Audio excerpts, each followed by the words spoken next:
जय राम जय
ओम ज्ञानतिमिरान्धस्य ज्ञानाञ्जनशलाकया चक्षुर्मिलितं येन तस्मै श्रीगुरवे नमः।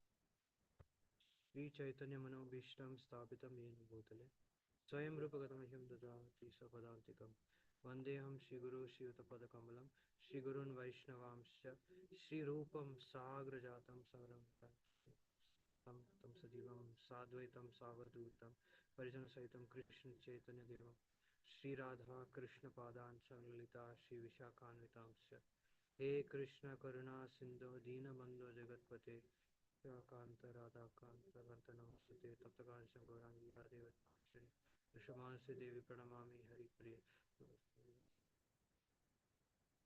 श्री कृष्ण चैतन्य प्रभु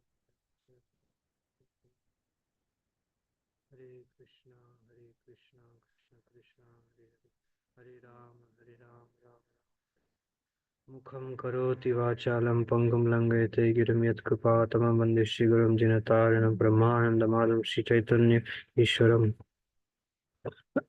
ॐ नमो भगवते वासुदेवाय।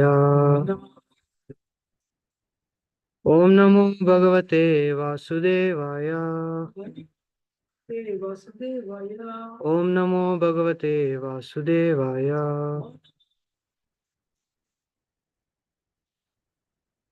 4828 विकल्पे विद्यमानेऽपि नहि असन्तोषहेतवः पुंसो मोहमृते भिन्ना यल्लोके निजकर्मभिः।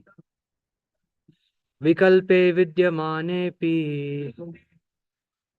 नहि असन्तोषहेतवः पुंसो मोहमृते भिन्ना यल्लोके निजकर्मभिः। विकल्पे विद्यमानेऽपि नहि असन्तोषहेतवः पुंसो मोहमृते भिन्ना यल्लोके निजकर्मभिः। विकल्पे विद्यमानेऽपि नहि असन्तोषहेतवः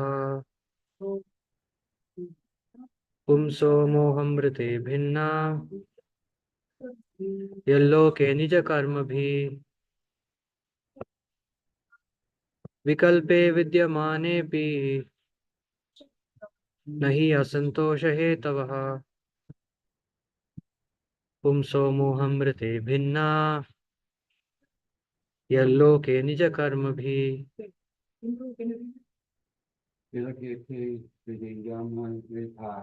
विकल्पे विद्यमानेऽपि न हि असन्तोषहेतवः पुंसोरोहमृते भिन्ना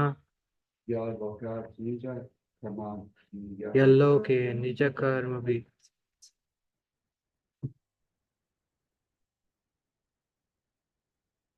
विकल्पे alteration vidyamane api although there is na not he certainly asantosha dissatisfaction hetavaha causes pumsaha of the persons moham rite without being illusioned bhinnaha separated yat loke within this world nija karma bhi by his own work.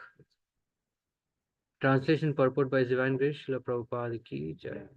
My dear Dhruva, if you feel that your sense of honor has been insulted, you still have no cause for dissatisfaction. This kind of dissatisfaction is another feature of the illusory energy.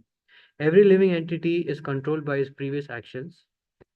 Therefore, there are different varieties of life for enjoying or suffering. Purport.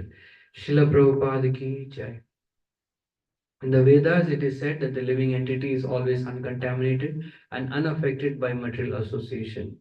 The living entity gets different types of material bodies because of his previous fruitive actions. If, however, one understands the philosophy that as a living spirit soul, he has an affinity for neither suffering nor enjoyment, then he is considered to be a liberated person. It is confirmed in Bhagavad Gita, Brahma Bhuta Prasannatma. When one is already situated on the transcendental platform, he has nothing for which to lament and nothing for which to hanker. Narad Rishi first of all wanted to impress upon Dhruva Maharaj that he was only a child. He should not have been affected by words of insult or honor. Sorry, he should not have been affected by words of insult or honor. And if he were so developed as to understand honor and insult, then this understanding should have been applied in his own life. He should have known that honor and dishonor are both destined only by one's previous actions. Therefore, one should not be sorry or happy under any circumstances. Again, Om Gyantimirandasya Gyananjana Shalakaya Chakshurunmilitam Yena Tasmai Shri Gurave Namaha. So I beg the blessings of everyone. I neither have any qualification nor do I have any realization.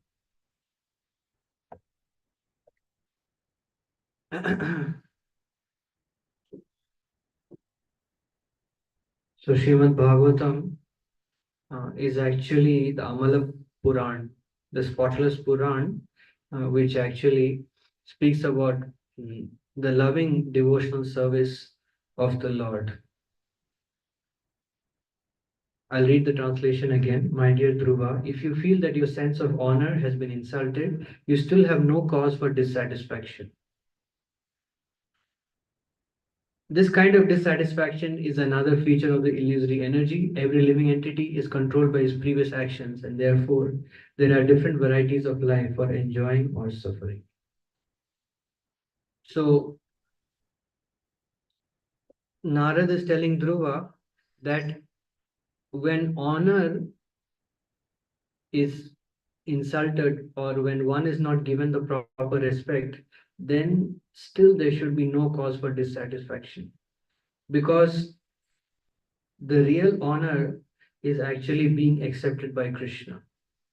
Prabhupada, Srila Prabhupada said one time that we only have one prayer to Krishna, that please accept me. See, that's a very powerful prayer, Prabhupada is saying, because to be accepted by Krishna means that one is always thinking of Krishna and Krishna is always protecting that devotee. So when someone is accepted by Krishna as a servant, then that is a very high position, because Srila Krishna's Kaviraj Goswami says that to be a servant of Krishna is a very great honor. It's a very great position, because when one is actually Krishna's servant, then one will not uh, one will not be distracted from Krishna's service for even a moment. And that is the greatest privilege. The greatest privilege is actually when the consciousness is never distracted from pleasing Krishna. That is the greatest fortune. And the greatest misfortune is to be constantly distracted from Krishna's service, and to not even realize how the mind is trying to serve the illusory energy of the Lord. So, the next line, this kind of dissatisfaction is another feature of the illusory energy. So, the illusory energy of the Lord, first of all, gives us this material body, gives us the objects which this material body and this mind is going to interact with. And the illusory energy also causes satisfaction and dissatisfaction. Every living entity is controlled by its previous actions, and therefore there are different varieties of life for enjoying or suffering. So, according to the previous actions were also performed on the illusory platform, and the reactions are also on the illusory platform, and the enjoyment or suffering is also on the illusory platform. So it's all illusion only. So for so many lifetimes, as there are a number of grains of sand, is there Sasika Prabhu says, we as the number of grains of sand there are in the beach, that many times every living entity has has been born in this world, has had children, has had family, so on and so forth. What is the proof of that? The proof is that every living entity in the conditioned stage, speaking about my own life, that we have so many varieties of things that we like to do. We like to go here, we like to go there, we like to eat this, we like to eat that, we like this person, we don't like that person. So all this is the proof that uh, I have had many lives in this material world, and I've enjoyed many different types of suffering, and I mean I've enjoyed many different types of pleasure and suffered many different kinds of displeasure. But in every life that I took birth, I did not attain complete Krishna consciousness. So yesterday I was speaking in the university that how that the ant also thinks that his food or his sleep, his activities, they are very high, they are very special, because the ant is only conscious of his own reality. And same way, we, uh, myself, according to the level of advancement, I'm conscious of my own relative sphere of existence. More advanced devotee, like all of you, will definitely not be very much impressed by that kind of existence. So, in the same way, according to every living entity's consciousness, he creates his own relative measure of enjoyment and suffering, enjoyment and suffering, enjoyment and suffering. And in this constant duality, he is existing. So, in the purport, Prabhupada is saying that, as verse Srila Prabhupada quotes many times, Karanam Guna Sangasya. Uh,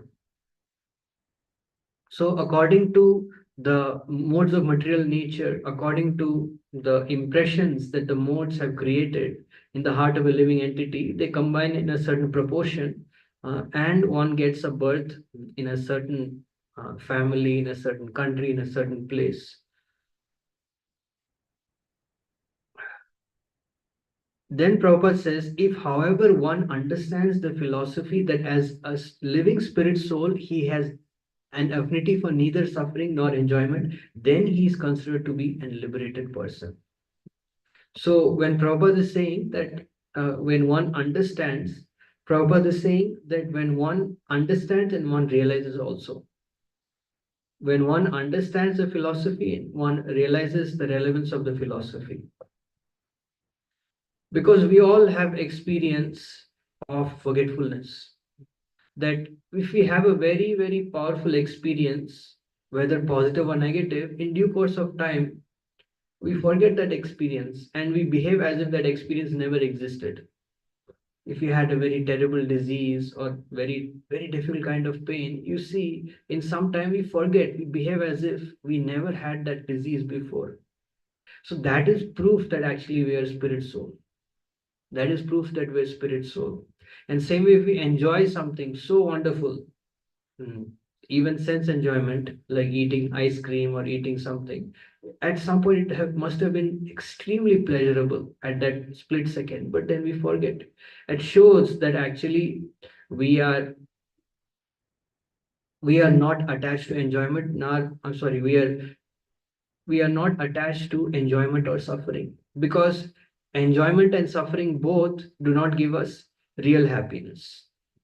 So the more and more one understands and one realizes this principle that uh, we neither have an affinity for suffering nor enjoyment, more and more uh, we realize this, the more and more um, we are able to do our duties without trying to gain name and fame from performing our duties in Krishna consciousness.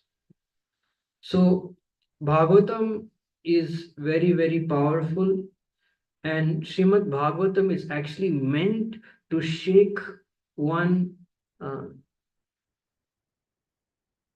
to shake the root of avidya and plant the root of vidya in the heart. That is the purpose of Srimad Bhagavatam. Bhagavatam is not here to support anything in this material world. Bhagavatam is here to destroy the principle of how this material world works. And the purpose of Bhagavatam is to actually create the spiritual world in the heart, uh, in the temple, in the mind. That's the purpose of Srimad Bhagavatam. If you see the beginning of Bhagavatam, Bhagavatam rejects all cheating religion. Dharma, Artha, Kama, Moksha, Bhagavatam rejects. So the purpose of reading and hearing and speaking Bhagavatam is to actually shake one out of that illusion. So we are, if the Bhagavatam speaker or if the person who is hearing Bhagavatam expects the Bhagavatam to support one's illusion, then one is wasting his time. We have many classes in our ISKCON community. Different classes speak of different things. We have many classes like Sunday feast classes for persons who are coming new. But this Bhagavatam class is specifically meant for nourishing the heart of the sincere devotee. If the Bhagavatam speaker does not speak the blatant truth while speaking Bhagavatam, then he is not serving Bhagavatam. Bhagavatam will not, he is not an instrument of the message of Bhagavatam. And also, those who are sincerely desiring to make advancement in bhakti will also not get the benefit. You see that in Srila Prabhupada's Bhagavatam classes, Prabhupada is very, very blatant, very heavy. Even in the purports, you see Prabhupada is very heavy, and that heaviness is required because if one does not speak the truth, then how will one leave illusion? Srila Bhaktivinoda Thakur said that it's the duty of the pure devotees. I'm not a devotee, but it's the duty of the pure devotees to actually, uh, with their words, cut the illusion. Just like one uses a knife to cut vegetables, fruits. So it is the duty of the pure devotees to cut the illusion, to shake one out of the illusion. Uh, and it is the duty of those who are serving Srila Prabhupada, everyone in this ISKCON movement, to actually repeat the words of Srila Prabhupada as it is, so that one can get the benefit of hearing from a pure devotee. Srila Vishnu Thakur says that there are two types of persons who should speak on Srimad Bhagavatam. So the first is one is who is niraga. Niraga means one who has no material attachment, who is fully pure, who has attained Krishna Prem.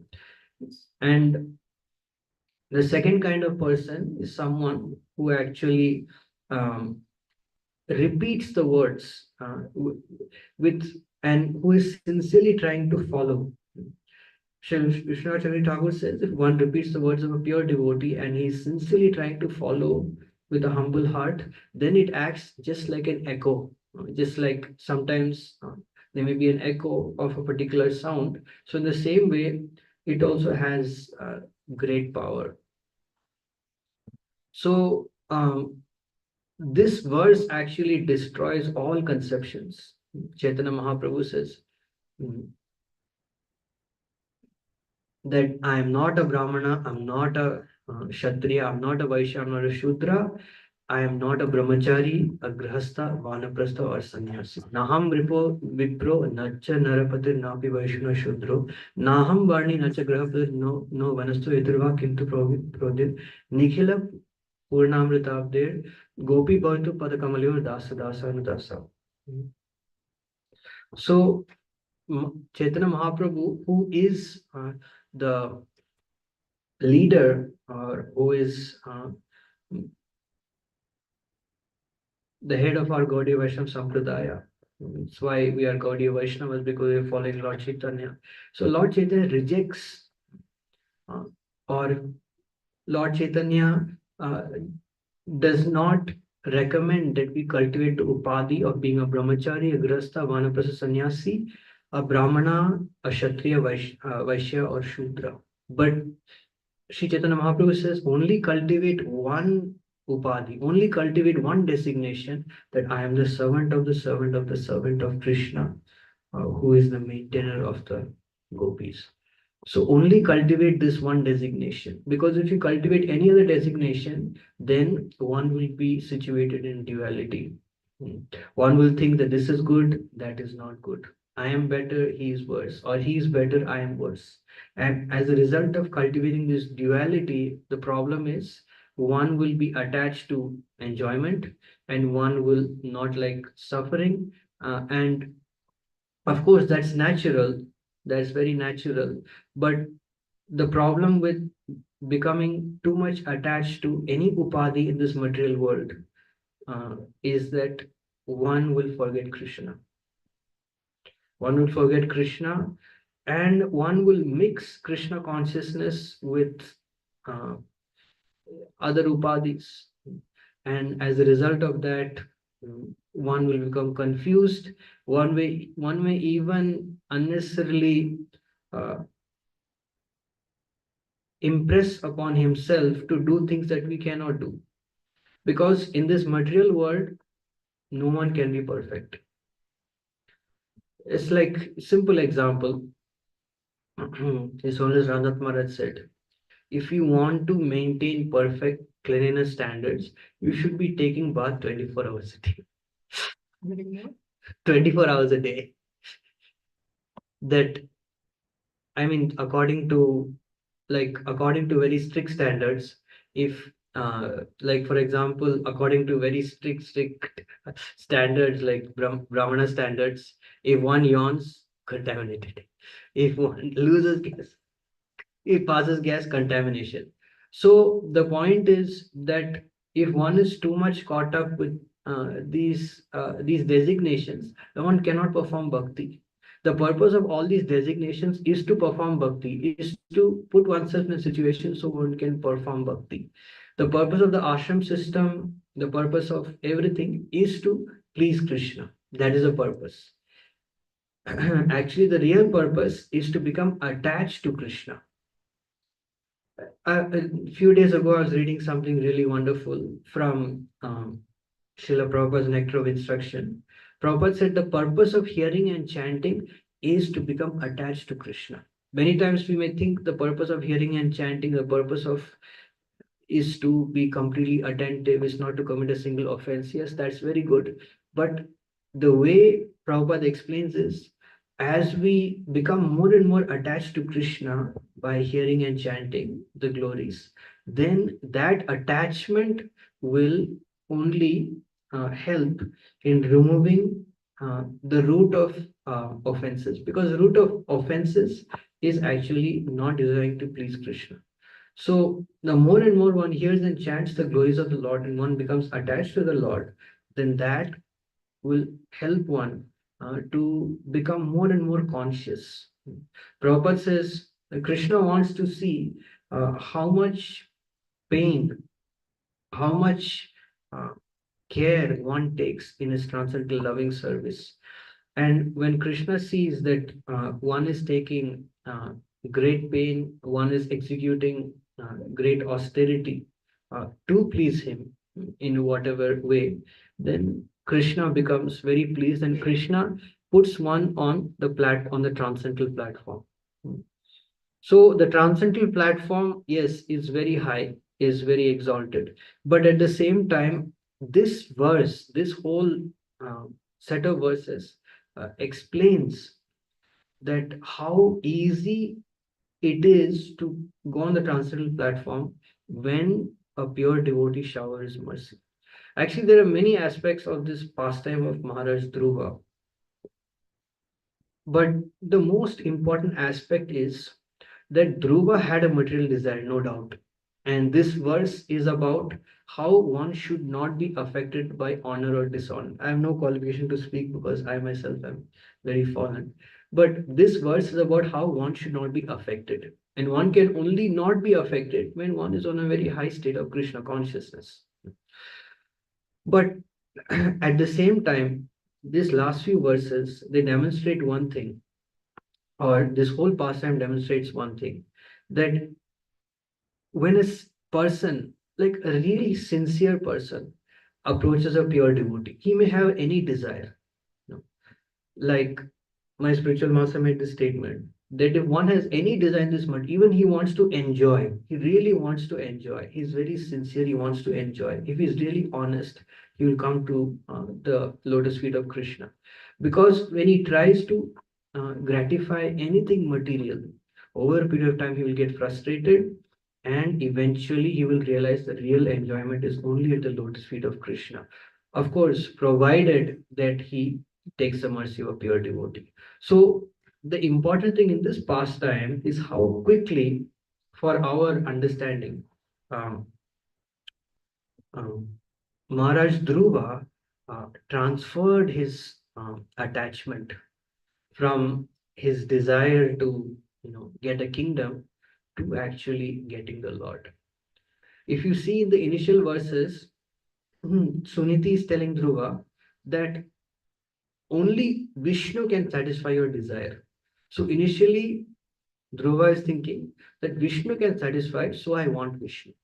But the moment you see in the pastime as Dhruva heads out to the forest and Narad Muni is testing him, very quickly, uh, by Narad Muni's mercy, Dhruva's desire transferred.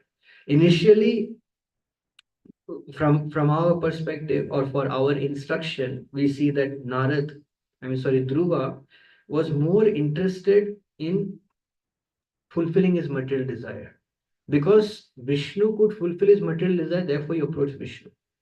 But later you see that as the pastime progresses, his attachment to Vishnu increases and his material desire goes more and more in the background.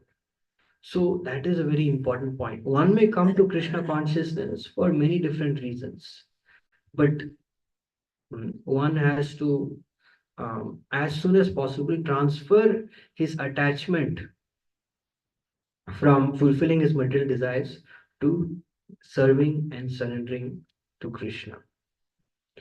This is a very important principle. You see this in the lives of many great souls, that how quickly their attachment is transferred. And it all depends on desire. We all have had some experiences of the great qualities of pure devotees. And the moment we are attracted by a pure devotee, and when we know about the glory of a pure devotee, then we should pray. That's the only thing we can do. We should pray very intensely that I have so many attachments, but oh, Srila Prabhupada, oh spiritual master, please help me so that my attachment can be transferred. Uh, And the first important principle in that regard is that one has to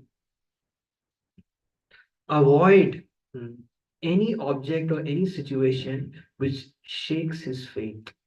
Because another very important point also from this pastime is endeavoring for karma, jnana, yoga is not so difficult in one sense because the cause is to give pleasure to ourselves. Karma means giving pleasure to our may result in giving pleasure to our senses, our mind. Jnana is mental, and yoga is also gives pleasure to the ego. But bhakti means giving pleasure to Krishna. So to perform pure bhakti, one has to have an intense desire to please the senses of Krishna, which is not very easy. It is not very easy to have the determination. That determination can only be given by a pure devotee. That adhikar is required. Adhikar is required. So the only thing we can do is we can pray for that adhikar, just like a chataka bird. Chataka bird does not drink water from the cloud. Even the cloud may give so much. Sorry, the Chataka bird, please hold on. The Chataka bird will never drink water from a river or an ocean, however wonderful it may be. The Chataka bird will only drink water from the cloud. Sometimes, instead of cloud, the lightning may kill the Chataka bird also, but the Chataka bird will never deviate in its determination. So, once we realize the glory of pure devotees, that there is nobody in this world better than pure devotees, no one higher, though there's no one more intimate to Krishna than his pure devotee, then we should pray to be uh, eternal servant, eternal. So I Prabhupada quotes this word, eternal dog at the feet uh, of a pure devotee. So the more and more one prays and one longs for this, and one is very determined to, because why do we want to be connected to a pure devotee? Because by being connected to a pure devotee, one gets pure desire. One gets pure desire. And when one gets pure desire, then on the platform of pure desire, when one interacts with a pure devotee, that gives the greatest pleasure to the heart. That gives us the greatest bliss, actually. Because Krishna says that my devotee is my pure devotee. Krishna says, I worship my own pure devotee. So for Krishna, his pure devotee is so worshipable. What to speak of us? What to speak of us? So we will get unlimited pleasure if we surrender completely at the lotus feet of a pure devotee. There is no doubt. If that is not the case, how is it possible that Dhruva took so much austerity? Dhruva in this pastime still has not seen Krishna, has not seen Vishnu. In the later verses, we will see that. But right now, what is Dhruva's platform of action? His desire to please Narad Muni. But why will he desire to please Narad Muni unless he's attracted by Narad Muni? Unless he gets so much happiness, unless he gets so much some kind of pleasure should be there. Otherwise, how it is possible? How it is possible? So one should hanker for that. One should hanker for that. Srila Prabhupada himself, he took so much pleasure, even though it was very painful, even though it was very difficult for so many years. Prabhupada so proudly says that from the first time I met my Guru Maharaj, I was always trying to preach this movement. And if you see Leelamrita, you see that how Prabhupada endeavored so much. Um, how it is possible because Srila Prabhupada had so much happiness that, oh, I am the servant of this pure devotee, this eternal associate of Krishna. And my greatest pleasure is to execute any austerity to please him. So that is very important platform. If you want to become a pure devotee, first we have to become very much excited and enthusiastic to become the servant of a pure devotee, then that attachment will be transferred to the lotus feet of Krishna. So, yeah, this attachment, first of all, we have to transfer this attachment from our home, from whatever we may have, to the lotus feet of a pure devotee. The pure devotee should become the center of our life. The first, pure devotee should become center, and then eventually the point should come that the only thing in our life is pure devotee. That's it. That point should come. That point should come as soon as possible. Because otherwise, attaining Krishna is impossible. Attaining Krishna is impossible.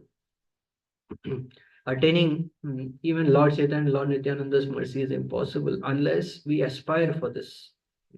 Like Prabhupada writes, that the dust of the lotus feet of the six Goswamis, Srinivas Acharya is saying, the dust of the lotus feet of the six Goswamis are my food. So this is a kind of attachment. Raghunath Das Goswami is also praying that my only desire is that I want to be a dust at the lotus feet of Rupa Goswami eternally. So it's not that these acharyas are not praying, are not writing a prayer just for the sake of writing. They actually feel like that. And when they write one prayer, it's not that they write another prayer also. They have another prayer. So it's very Achintya Beda Bed, it's very extraordinary. But like when Bhaktivinoda Thakur is saying, is praying that Amar Jivan, that my life is such and such and such in that song, at that time, Bhaktivinoda Thakur is completely absorbed in that mood of Dainya, in that mood of humility, completely absorbed. And of course, Krishna is the one who actually he controls the mood in the heart of the pure devotee. Sometimes Krishna will make his pure devotee feel uh, that even though the pure devotee is very exalted, Krishna will make his pure devotee feel that he is very fallen, and the next moment Krishna will inundate the heart of a pure devotee with the mood that he has attained everything. So both of these moods are actually given by Krishna, and that is the extraordinary nature of any pure devotee.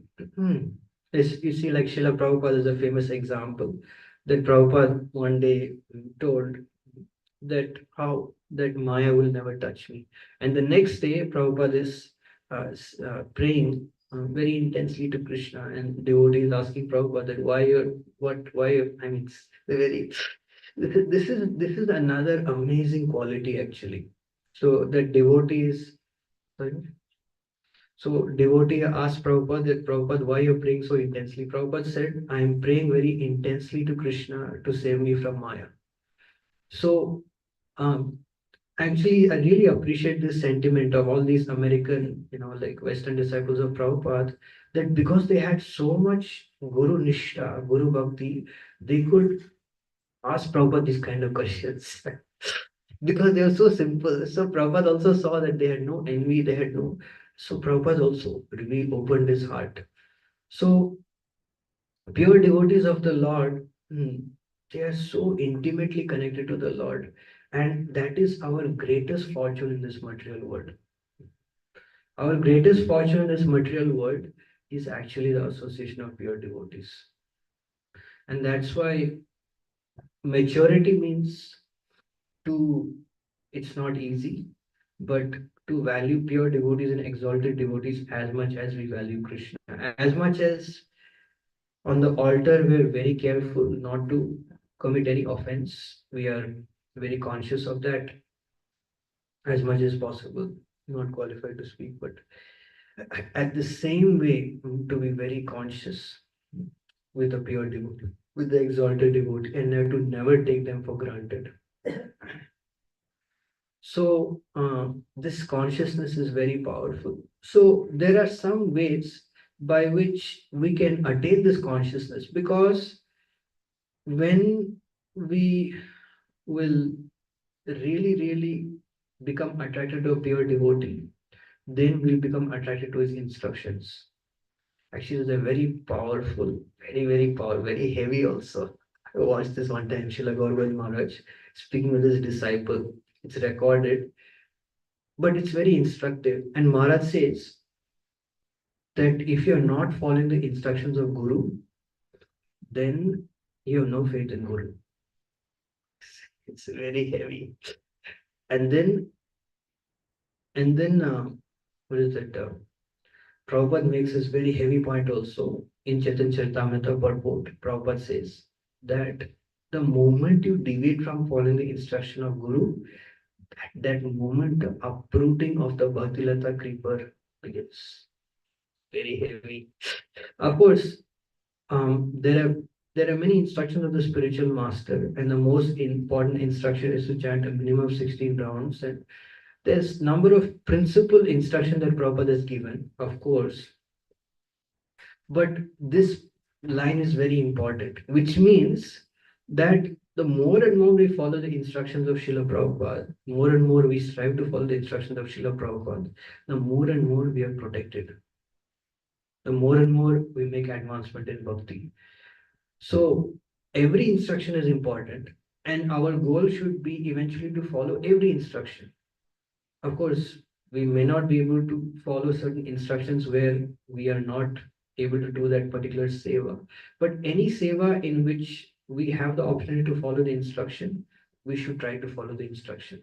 So as we try to follow more and more and more instructions of Guru, and we take anxiety to do that, then the result is our heart will become inundated with bliss, with happiness, with Krishna conscious sentiments. Actually, that's why bhakti is simple, but it's not easy. Why?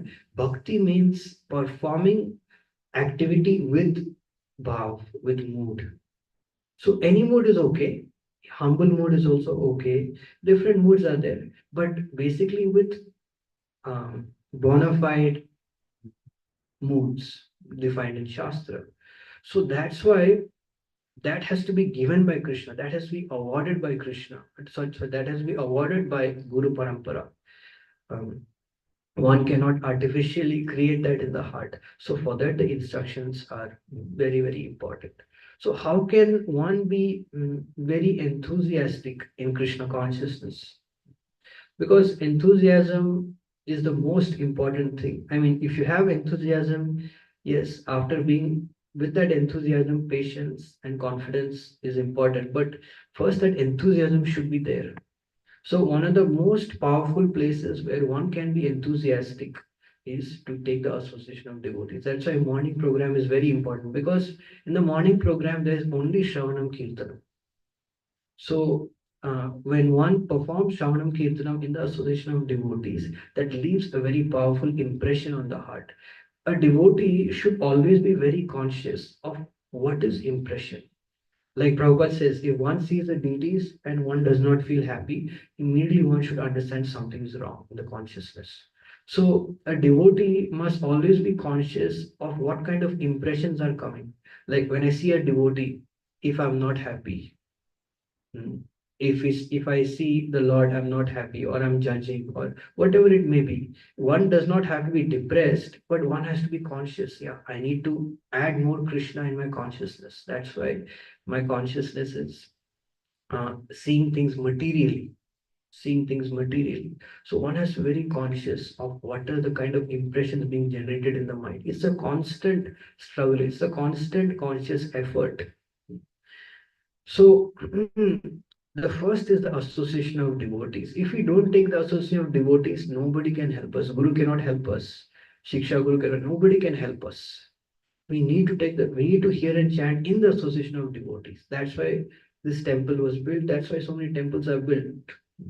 So first thing is hearing and chanting in the association of devotees. It's very, very important. Second thing is Sankirtan. Sankirtan is very, very powerful. Whenever there is Kirtan, being very enthusiastic, dancing, chanting, that's a very wonderful place to develop faith. And of course, distributing the mercy of Srila Prabhupada to whatever extent we can. So these two things are very powerful. And whether we may be advanced or not, whether we may have taste or not, uh,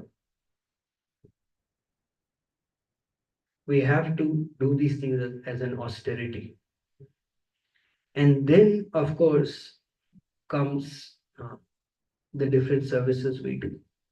So service should always be there. We should always be engaged in some service or the other as much as possible.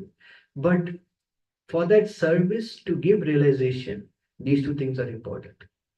So it is always Ranath Maharaj says that if you are not striving to develop taste for hearing and chanting, if you don't have any taste for hearing and chanting, it means that you will not develop a taste for any other anga of bhakti, even though you may be doing it. Because hearing and chanting is what brings a service attitude. That's why it's very important, hearing and chanting. And my spiritual master also says that if we don't constantly engage in hearing and chanting, then we, instead of watering the Bhakti Lata, will water the weeds. Will water the weeds. So by engaging in hearing and chanting the association of devotees, one gains faith, one gains spiritual realization, one gains experience. And that experience is going to encourage us internally to get more experience. So, in order to develop faith, that a pure devotee is a pure devotee, these things are very important. These things are extremely important. And yeah, one should be very much. There are two levels. One level is, Prabhupada says that one is very much attached to the service, and the next level, the highest level, is actually to be attached to serving the Lord in the spiritual world. So um, the more and more one is attached to one's service, one takes shelter in one's service, the more and more one will develop this lobha, this intense greed to actually go back to Godhead.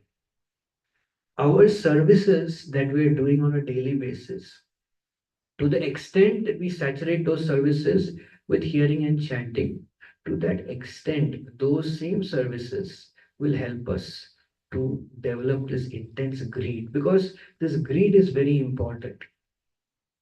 Although it may be very high, although it may be very far, but this greed is very important. Without greed, we cannot progress. Without greed, we cannot overcome our anarthas. We cannot come out of our conditioning. We need to have greed. We need to have some kind of desire that, my Lord, even though I am very, very unqualified, but I want to serve you. How I want to serve you? I want to serve you uninterruptedly. Like yesterday, I just was having an experience that sometimes our body, gives so much trouble. It may just be for 1 hour or two. It gives so much trouble, and it makes us realize this one thing, that how this material body, uh, due to speaking for myself, due to my previous sinful activities, it is becoming a hurdle or becoming an obstacle between me and serving Krishna. So one has to realize this. One has to realize, like Rohinan Prabhu was saying, that how this body is simply given to us just like a um, person in a jail, in a prison house. It's not. So his Radha Govinda says very heavy. He says birthdays, everyone celebrates birthdays, happy birthday. He said that this body has been given to us as a punishment. He says, does anyone celebrate the day that, suppose someone is admitted in jail in a person, so does he every day remember that day and celebrate? Oh, today is the anniversary when I got into the jail. Let's have a huge party. Does anyone do that? So this material body, this mind, is given to us as a punishment. And the goal of this mind and this body is to take us away from Krishna. So unless we consciously cultivate this intense desire to serve Krishna, it is impossible to get out of the material platform. And we should always be praying for this thing, that yes, going back to Godhead is the goal, but before that, a more important goal is to attain love of Godhead. So we should always be praying day to day that I want to attain love of God. I want to attain prema. Um, okay, Krishna may not give in this life, may give. That is up to him. He is independent. But our duty is to become bigger. So Dhruva had this extraordinary quality that two things he had. First thing is actually the most important quality of Dhruva is simplicity. If one is very simple, unassuming, he can develop unflinching faith. He can develop unflinching faith. Even in the most difficult situation, he can get the mercy of the Lord. Because if one is very simple, he can tolerate. And the price for making progress in bhakti is one has to tolerate one's previous conditioning. One's previous conditioning may make so many obstacles, may create so many obstacles in one's life, but one has to tolerate. And one can only tolerate is very simple. He's very simple person. He has no ulterior motive. So if he's very simple, the first thing will happen is pure devotees will show affection to him. Pure devotees, whether physically or not, they will show a lot of affection. One will have a strong connection with a pure devotee, and that strong connection with a pure devotee will always protect him. Will always protect him. And eventually that same protection of a pure devotee will elevate one to the transcendental platform. So this is the essence of this pastime. If one is very simple, one can put unflinching faith, and then one can develop very strong determination on the basis of that faith, and that strong determination will transform into lobha, into intense greed.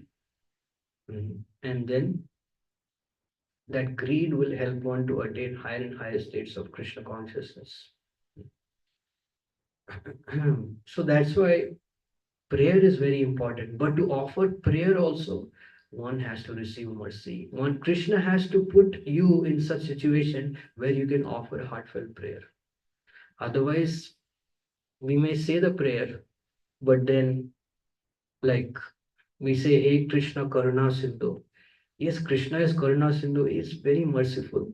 But unless we really want that mercy, unless we have faith in this, that there is no other way, there is absolutely no other way, it is not possible to cry for that mercy.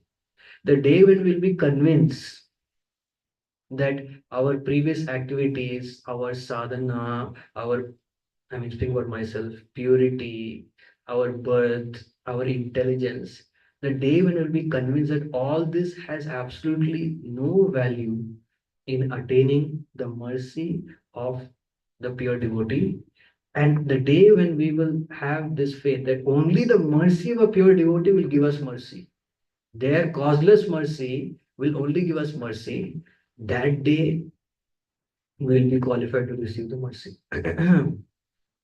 So one has to deeply deliberate on these topics spoken in Srimad Bhagavatam. That what a great Guru Bhakti, what a great Shraddha.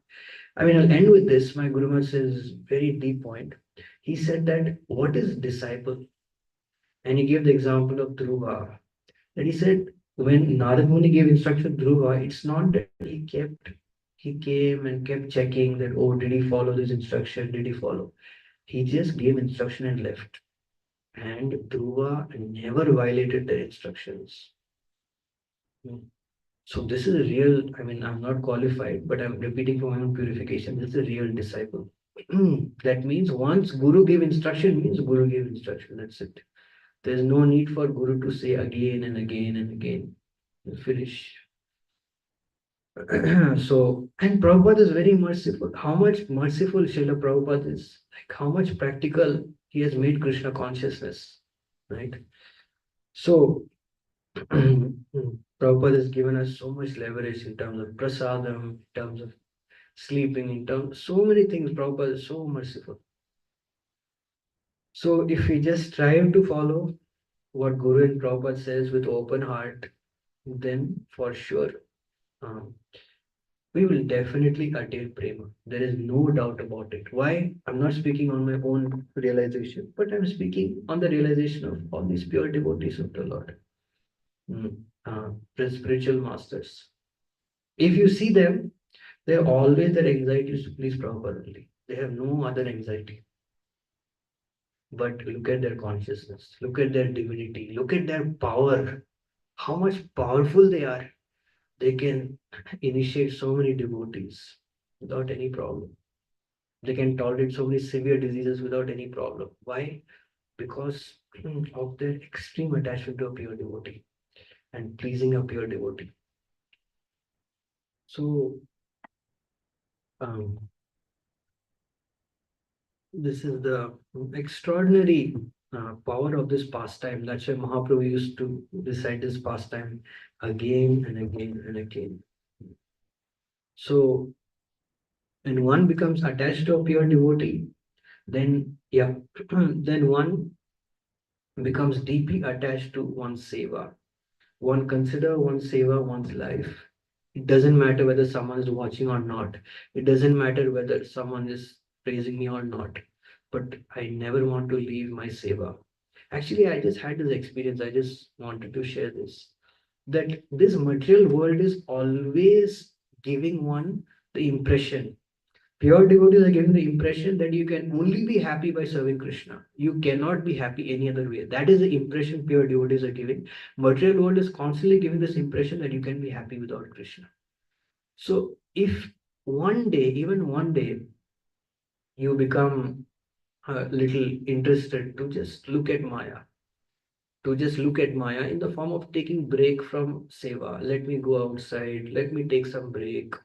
So if one, I'm just speaking about my own experience. If you have little desire to do that, Krishna will show you how powerful that impression is. It's very powerful.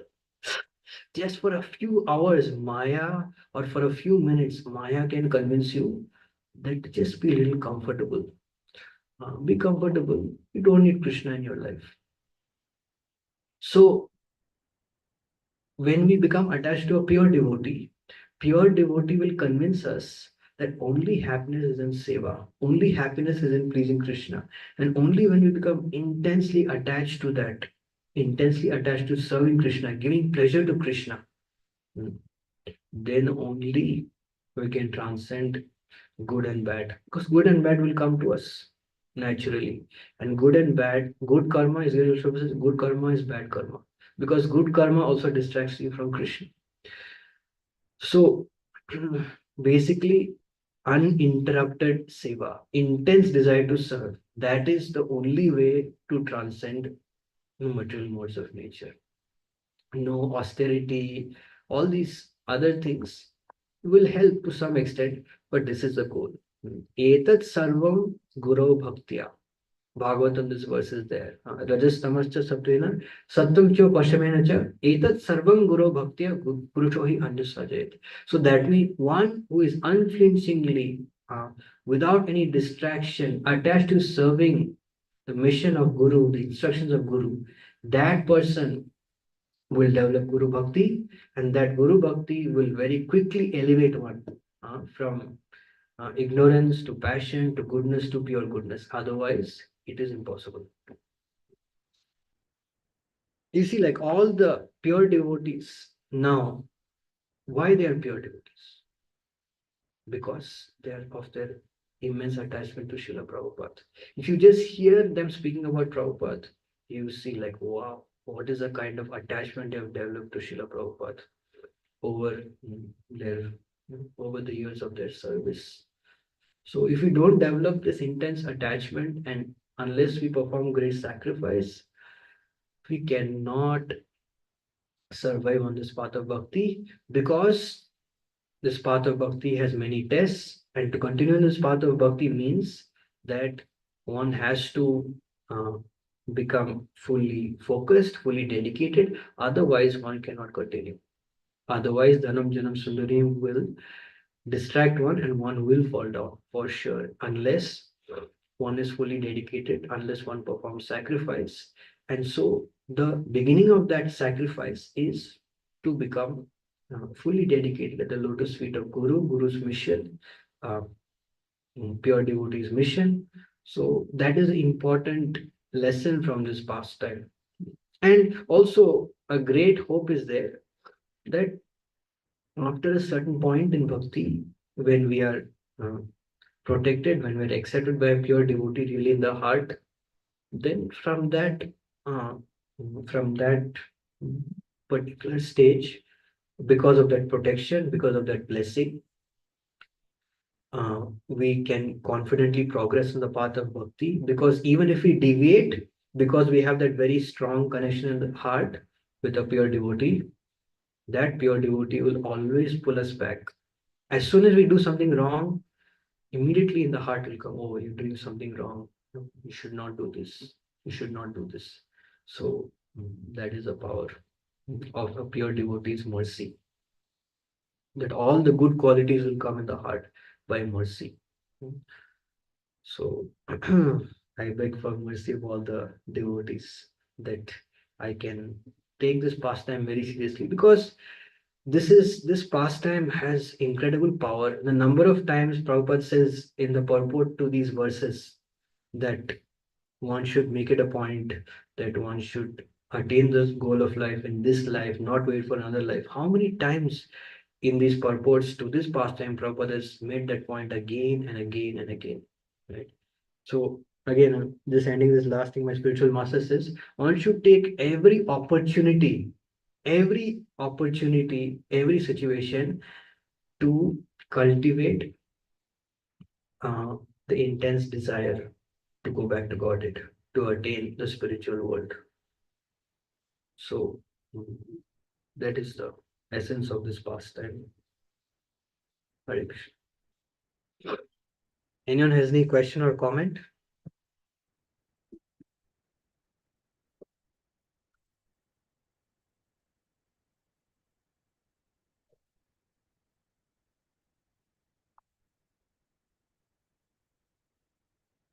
Online, anyone has any question or comment?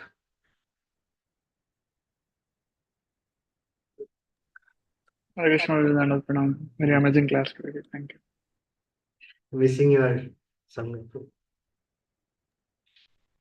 Missing yours too.